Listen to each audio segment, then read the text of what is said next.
আমার কলকাতা নিউজ, কথা হবে সামনাসামনি।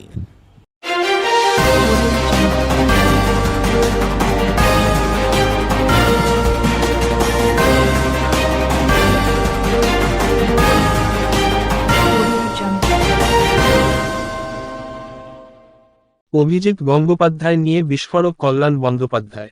কোন্নগরে ব্রিগেডের জনবর্জন সভার সমর্থনে তৃণমূলের পথসভায় কল্যাণ বন্দ্যোপাধ্যায় বললেন, অভিজিৎ গঙ্গোপাধ্যায় বিচারপতির পদে বসে ক্ষমতার অপব্যবহার করেছেন, যেখানে দাঁড়াবে সেখানে হারাবো।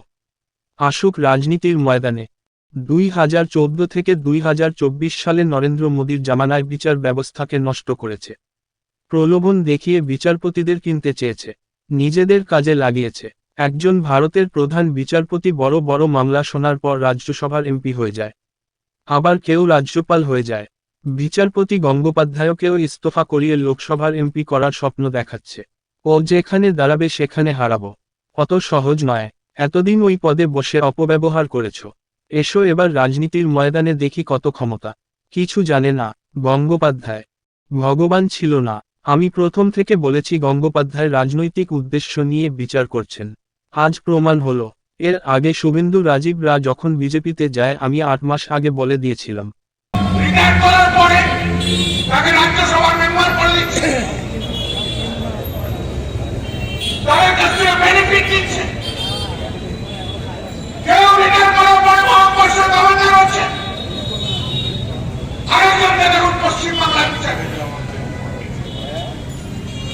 তিনি মানুষের কাছে ভগবান সেরেছিলেন,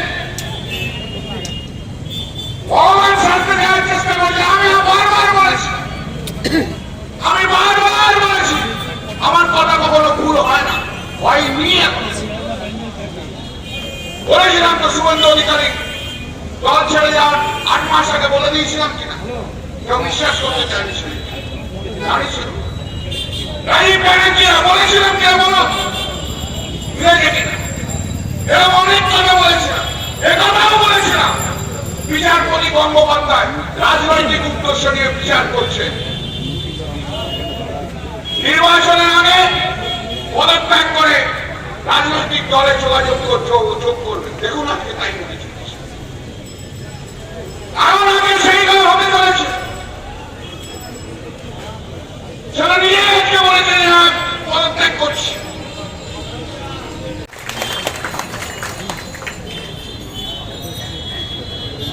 বাঙালি কোথাও মাথা ধোয়াবে না,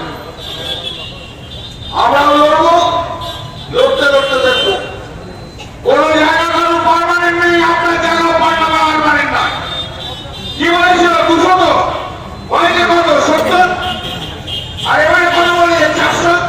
200 যদি 70 আর 400 কত বল, 140। আর ফিরে আসবে না মোদী এবারে, ও যতই বলুন না কেন। আওয়াজ করছে, চারিদিকে হাওয়া তুলবার চেষ্টা করছে। ও পুড়ে দিলে ওটা আর হবে না, ভারতবর্ষের মানুষ আর ওকে ভোট দিয়ে যেতে হবে না। যা পাচ্ছে বলছে, যা পাচ্ছে অভিনয় করে চলেছে। ভারতবর্ষের সুস্থ অভিনেতার নাম কি বলুন? অভিনেতার নাম হচ্ছে নরেন্দ্র মোদী। সেই ঘুরে বেড়াচ্ছে, কখনো মুখে পাউডার নিয়ে ঘুরে বেড়াচ্ছে, কখনো মুখে সাদা চন্দন নিয়ে ঘুরে বেড়াচ্ছে, কখনো মুখে লাল চন্দন নিয়ে ঘুরে বেড়াচ্ছে, কখনো কিনতে এরকম কিট রয়েছে, কখনো মাথায় টিকা এরকম করে ঘুরে চলে বেড়াচ্ছে, নাটক করে বেড়াচ্ছে। এরকম নাটকবাজ প্রধানমন্ত্রী সারা বিশ্বে কোথাও কোথাও নেই। এত নাটকের প্রধানমন্ত্রী চলছে, নাটক চলছে।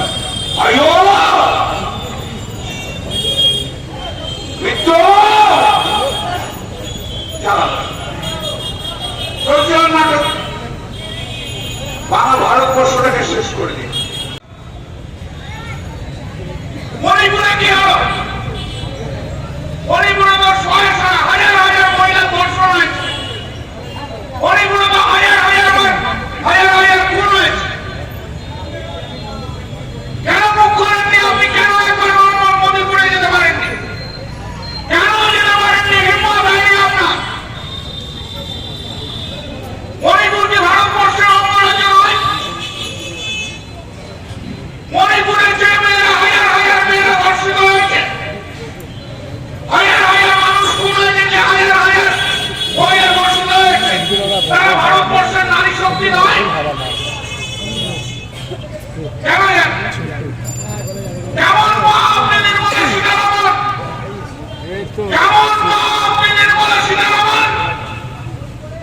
যে মণিপুরের মেয়ে যখন ধর্ষিত হয়, ধর্ষণ হয়, নির্মলা সীতারামন আপনি একবারের জন্য মণিপুর যেতে পারেননি।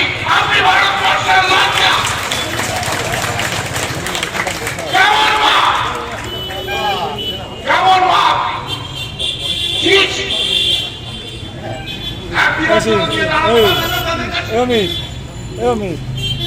একদিন তাদের পাশে দাঁড়াতে পারলেন না। সন্দেশখালী নিয়ে নাটক করতে এসছে। কেন কেন মাদ্রাসে মাদ্রাসে যেমন মহিলা ধর্ষিত হওয়া ধর্ষণ হয়, কেন তাদের পাশে নিয়ে দাঁড়াতে পারেননি বলতে পারেন? এখন বড় দাঁড়ানো হয়নি, রাজনৈতিক দাঁড়ালো না।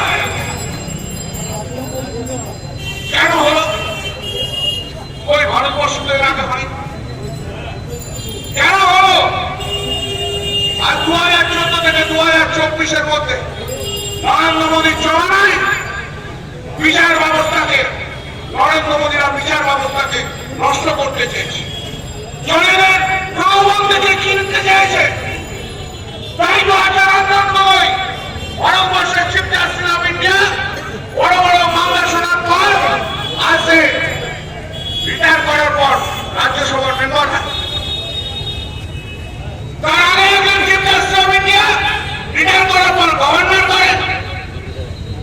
অভিজিৎ গঙ্গোপাধ্যায়কে রেজিগনেশন দিয়ে পদত্যাগ করিয়ে আগামী দিনের এমপি হওয়ার স্বপ্ন দেখাচ্ছে। ও যেখানেই দাঁড়াবে সেখানেই হারবে, সেখানেই হারাবে। অত সহজ নয়। অতদিন ওই পোস্টায় বসে অনেক কিছু লোক করেছে। অতদিন ওই পোস্টে বসে সম্পূর্ণভাবে ওদের ক্ষমতাকে অপপ্রয়োগ করেছে। এসো এবার রাজনীতির মাঠে। আগেও তো বলেছিলাম এসো এবার রাজনীতির মাঠে, দেখি কত বড় ক্ষমতা। কিচ্ছু জানে না। জীবনে বলতে একটা ভালো করে জাজমেন্ট নেই। ও রিজাইন করে আসুক না কোন জায়গাতে, ও সবাইকার সামনে 5 পাতার নির্দেশে একটা জাজমেন্ট লিখে দিন না সবাইকার সামনে, দেখি কত বড় ইম্পর্ট। কিচ্ছু জানে না। তারা মনে করে এরা বিচার ব্যবস্থাকে নষ্ট করেছে। অভিজিৎ গাঙ্গুলি আজ পদত্যাগ করলেন এবং জল্পনা বাড়ছে রাজনীতিতে যোগদান করার, কি বলবেন? এটা আমি অনেকদিন ধরেই বলেছি। এটা আমি অভিজিৎ গঙ্গোপাধ্যায় কোর্টের মধ্যে দাঁড়িয়েই বলেছি, তুমি তো আগামী দিনে রাজনীতি করবে। উনি বিচারটাই করেছেন রাজনৈতিকভাবে পক্ষপাতদুষ্ট হয়ে। উনি হচ্ছেন পশ্চিমবাংলার সবচেয়ে বড় দালাল। উনি বাংলা কেন সারা ভারতবর্ষের বিচার ব্যবস্থার একটা কলঙ্ক হয়ে দাঁড়িয়েছেন। এই নরেন্দ্র মোদীর সরকার, নরেন্দ্র মোদী ভারতবর্ষের বিচার ব্যবস্থাকে নষ্ট করে দিয়েছে। যখন ওই আমাদের আসামের Ranjan Gogoi x chief justice of India ছিল, ওর কাছে বড় বড় মামলা ছিল। যেই রিটায়ার করলো সঙ্গে সঙ্গে তাকে রাজ্যসভার মেম্বার করলো। তার আগে এক্স সিজিআই তাকে তুলে নিয়ে যে গভর্নর করলো। আর ভেতরে ভেতরে তাল ছিল এর অভিজিৎ গঙ্গোপাধ্যায়। এটা অনেকদিন ধরেই বলছি। আগামী দিনে ও ক্যান্ডিডেট হবে, সেই ক্যান্ডিডেট নির্বাচনে ক্যান্ডিডেট হওয়ার জন্য, তাই জন্য এই সমস্ত কাজ করেছে। ওই জন্যই তো স্লোগান উঠেছিল, প্রাইমারি স্কুলের টিচারের ছেলে লোকেরা স্লোগান তুলেছিল, হয়েছিলে ভগবান হয়ে গেছো শয়তান। সবচেয়ে বড় বিচার ব্যবস্থাকে মানুষ, সবচেয়ে বড় কথা কি জানেন তো? সবচেয়ে বড় কথা হচ্ছে ভারতবর্ষের মানুষ যে বিচার ব্যবস্থার প্রতি অগাধ শ্রদ্ধা ভক্তি, এই সমস্ত বিচারপতিদের জন্য সেই শ্রদ্ধা ভক্তি নষ্ট হয়ে যাচ্ছে। আমার কলকাতা নিউজ, কথা হবে সামনাসামনি।